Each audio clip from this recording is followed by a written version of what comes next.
All right, guys, it's Jim Sens over at the Oregon Fly Fishing blog at the Caddis Fly today, and we're going to be doing a non-beaded pheasant tail with an orange hotspot thorax.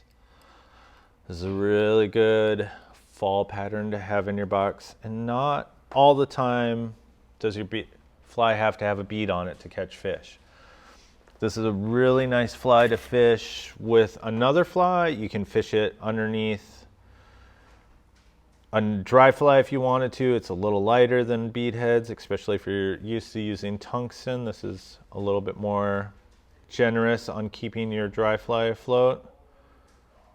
Right now I'm just looking for some fibers on a pheasant tail that I want for my tail on my fly. I just rip off all the ones that are bad.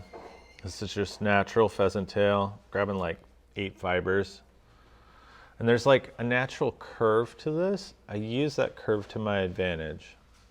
I did put some 0.015 lead wraps right there. Those are 9 wraps, and I used a little bit of super glue to kind of seal them into place. Right now I'm measuring my tail. I want it, like this is about the length of the body. I want it to be a little shorter than that. So when I set it there, I left another couple millimeters away from my fingertips, and that's where I'm going to tie it in.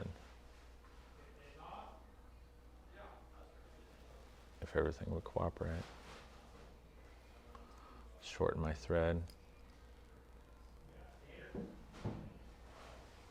There we go.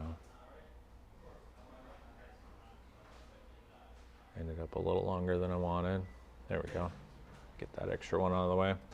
Just wrap these forward to where those lead wraps are. We're gonna be using this to kind of help build up the body a little bit. Cut off the butt ends. Next thing we're gonna do is take some copper wire in brassy size. Tie that in and run the hook or run the thread back down.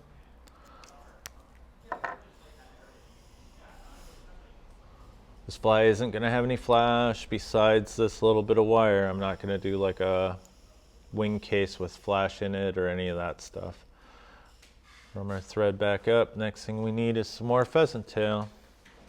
Now I'm going to grab a bit more. I'm going to probably grab like 15 fibers, just because it helps cover the body a little bit quicker than doing less. I'll cut off the brittle tip ends. Tie this all in all the way down to the end where I started my tail. Wrap that back up, and I'm going to wrap over the lead wraps a little bit. And I palmer this up the hook. Wrap it up the hook to about halfway over those lead wraps. Cut off the excess, and this I'm going to counter rib because hopefully I'll catch a fish on it, and if I do, the fish's teeth will break those fibers really easily. Just nice even spacing. And I do one extra one just right in front, so I've got the wire on my side. 1, 2, wrap this way. Just secure it in there good so when you're fishing it, the wire wraps don't want to go anywhere. Fix that tail a little bit. All right, so at this point, we're going to wrap over that last wrap that I did right there, and we're going to grab some more pheasant tail, and now we're going to tie in our wing case and also our legs at the same time. This time I'll cut off these ends so all these fibers are free flowing, and I can adjust them as needed a lot easier. Flip them around so I have those tips at the front, and this is where you get to figure out how long you want your legs to be. I ideally want my legs to go, let's see if I can do this, to about right here. Sometimes they end up down to the end of the body, sometimes they're a little shorter, but ideally I want them right in this area when they fall. So like, we'll do awkward. So like right there, bring your thread up to your eye, tie in the tips and wrap back all the way to right there. So I've got my wing case tied in, I've got my legs tied in, and now we're going to take a little bit of hot orange ice stub. Just grab little bits of it, like not much at all. This is a very wispy amount. Tie that on, or wrap that on. Just cover up those lead thread wraps. I'm probably going to do just a little bit more. Cover, make up some ground between the lead thread wraps and the eye of the hook, so I'm not tying off super far back. But I want to leave a little bit of room there. There we go, like that. And I'm going to lift up these legs. I'm going to tie out or put my thread in front of them. I'm going to sit here and kind of, you can be super anal and like, I have 6 on this side, 6 on that side if you want, but I just kind of eyeball it. I usually end up with 1 or 2 extra legs on one side than the other. It's not a big deal.